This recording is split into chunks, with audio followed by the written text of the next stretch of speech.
Hello বন্ধুরা, খুশবু রান্নাঘরে আপনাদের সবাইকে স্বাগত। তো আজ আমি করে দেখাবো চিংড়ি চিচিঙ্গার রেসিপি।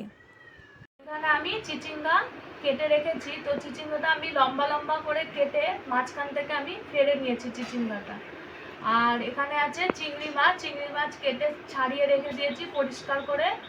আর আছে পেঁয়াজ কুচি, আছে ধনে পাতা কুচি, আর মশলা আমি দেবো এখানে কাঁচা লঙ্কা বাটা আছে, আদা বাটা আছে, আর জিরে বাটা আছে। বসিয়ে দিয়েছি, কড়াই গরম হয়ে গেছে। এবার আমি কড়াইতে তেল দিয়ে দেবো।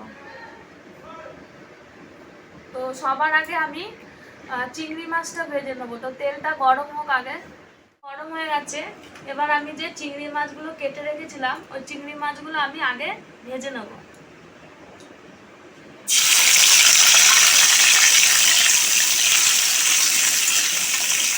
এটাতে সামান্য একটু নুন দিয়ে দেবো। সামান্য একটু নুন দিয়ে দিলাম, আর একটু সামান্য হলুদ গুঁড়ো দিয়ে দেবো। দিয়ে আমি চিংড়ি মাছটা ভেজে নেব। চিংড়ি মাছটা ভাজা হয়ে গেছে, আমি বেশি ভাজবো না, আমি হালকা ভেজে নিয়েছি। এবার মাছটা আমি তুলে দেবো।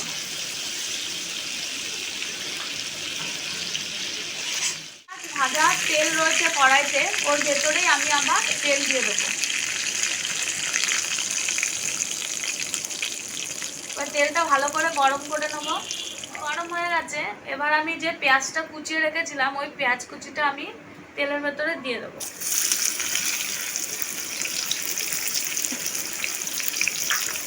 দিয়ে আমি পেঁয়াজগুলো ভেজে নেবো।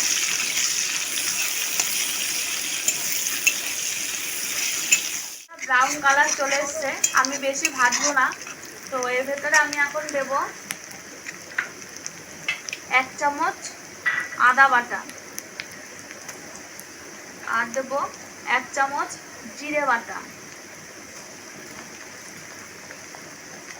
দেব 1 চামচ কাঁচা লঙ্কা বাটা।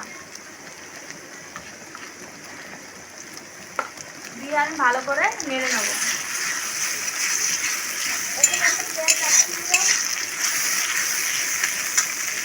তারপরে দেব হলুদ গুঁড়ো, পরিমাণ মতন হলুদ গুঁড়ো,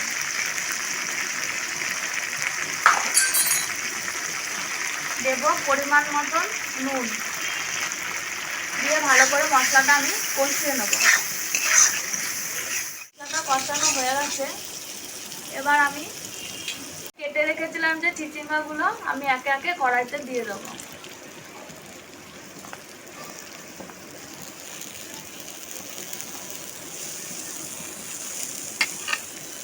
এবার আমি চিচিঙ্গাগুলো নাড়াচাড়া করে নেবো।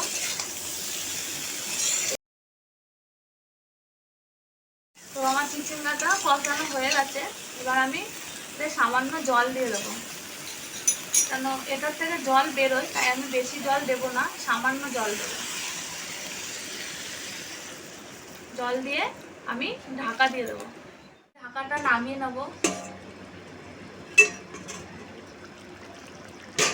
ঢাকাটা নামিয়ে দিলাম। একদম দেখুন চিচিঙ্গাটা নরম হয়ে গেছে। তো এবার আমি যে চিংড়ি মাছগুলো ভেজে রেখেছিলাম চিংড়ি মাছগুলো দিয়ে দেবো। দিয়ে আমি ভালো করে নেড়ে চেড়ে নেবো।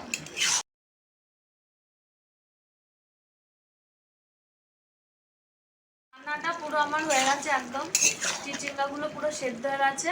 আমি এটা একটু মাখা মাখাই রাখবো, হালকা একটু গ্রেভি রাখলাম। এবার আমি দেব যে ধনে পাতাটা কুচিয়ে রেখেছিলাম ওই ধনে পাতা কুচিটা আমি দিয়ে দেবো। তো দিয়ে আমি একটু নাড়াচাড়া করে নেব। একটু নাড়াচাড়া করে নিয়ে কিছুক্ষণ রাখবো, আমি রেখে নামিয়ে নেব। রান্নাটা আমি নামিয়ে নিয়েছি। দেখতে খুব সুন্দর হয়েছে। এটা দারুণ একটি রেসিপি। এটা গরম ভাত কিংবা রুটির সঙ্গে খুবই দারুণ লাগে খেতে। তো এইভাবে চিচিঙ্গা এরকমভাবে কেটে আর এরকমভাবে চিংড়ি মাছ দিয়ে রান্না করলে খেতে খুবই ভালো হয়। অবশ্যই আপনারা এটা ট্রাই করুন। আর যদি রান্নাটা ভালো লাগে তাহলে আমার এই ভিডিওটাকে লাইক করুন, কমেন্টস করুন আর শেয়ার করুন।